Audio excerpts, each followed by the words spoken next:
When I first started coding, I thought I was grinding really hard. I was spending hours every day trying to get better, but despite all that effort, I still felt stuck, as if I wasn't making any progress. Eventually, I realized that I was making two critical mistakes. Two mistakes that many beginners often fall into. And if you feel stagnant right now, like you aren't leveling up, fixing these two issues might be the turning point. When I avoid these two mistakes, my progress in coding accelerates.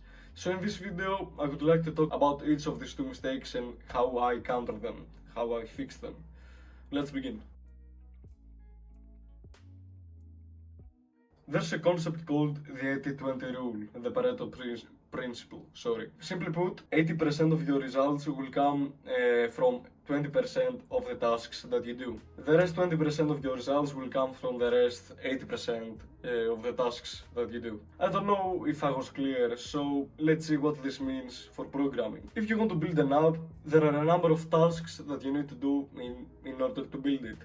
These are things like writing code, fixing bugs, talking about it with others, downloading extensions and changing your editor's theme to one that helps with focus, setting goals, planning, I don't know, looking at other people's projects and many more. But here's the truth.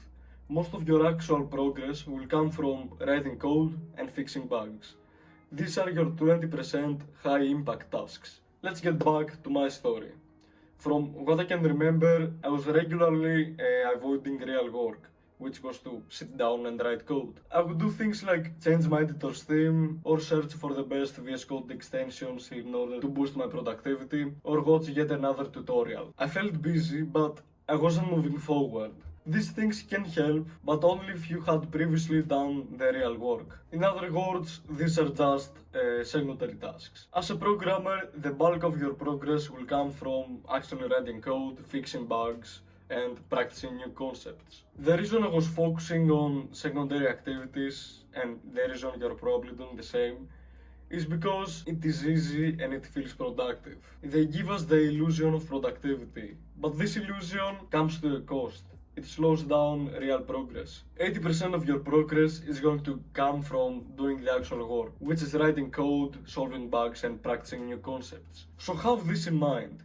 These basic activities, despite being harder, are going to make you improve way more than the shallower, seemingly productive ones. If you have time left after the actual work, you can perform these low effort shallow activities like downloading extensions, but never sacrifice the actual work in order to perform these activities, these seemingly productive activities. Let's go to mistake number 2.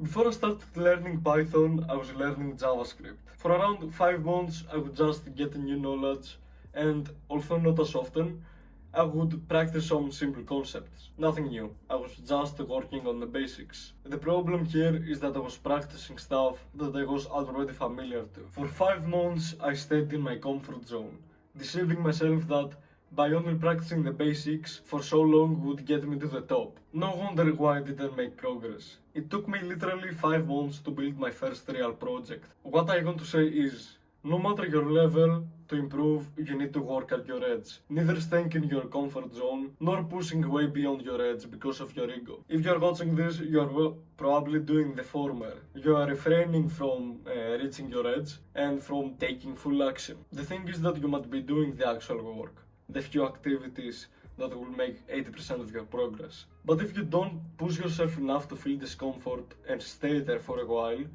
you'll make significantly less progress. Now that you have a grasp of what these mistakes are, let's talk about how you can solve them. The solution to both mistakes is discipline. Simply put, discipline is your ability to do what needs to be done despite not wanting to. Most people, probably including you, are not that disciplined. And that's probably why you're struggling with these mistakes. The way you become more disciplined is by training this skill. See discipline as a muscle. The more you use it, the stronger it becomes. So start seeing every time that you don't want to do something that needs to be done as an opportunity to train the skill. Now let's see how discipline can help you solve these problems. For the first mistake, identify the task that will move you forward the most. In coding, that's usually learning new concepts and then using them in order to build something. It's not passively watching tutorials. It's not, I don't know, downloading 20 extensions. It's just learning by building. Once you find this task, which is learning by building, discipline yourself to do just that. That's it. Discipline is the key here. If you have time left, you can perform some of the low reward tasks, but you never want to sacrifice the main activity for them. If you have time left, of course, do some of those. So let's now get to the second mistake. By this point, you know what you have to do. You have to sit down and write code. But how do you know when you are at your edge, or when you are at your comfort zone, or when you are way past your edge? You know you are in your comfort zone when you are really relaxed and comfortable. It's obvious. You know you are way past your edge when you finish the task and you are really stressed, burned out and overwhelmed. You also don't want that. What you want is to feel discomfort and then keep working a little bit more. You'll know when to stop when you'll feel a sense of fulfillment, like I actually did it, without being stressed. Then have a break and have another session. Again, discipline is key here. If you want to counter these problems and other problems you're countering in programming, or generally in your life, discipline is a skill that you can rely on. So I suggest focusing on training this ability, because it has to offer you a lot, and I'm talking from personal experience. Anyway, that's all I have to say for this video. If you have been working hard and you still feel stuck, it might be because of these two mistakes: doing seemingly productive tasks and avoiding real work, and staying too comfortable and never reaching your edge. If I helped you, press the subscribe or the like button. Remember to train your discipline muscle and start building using what you already know. Take care.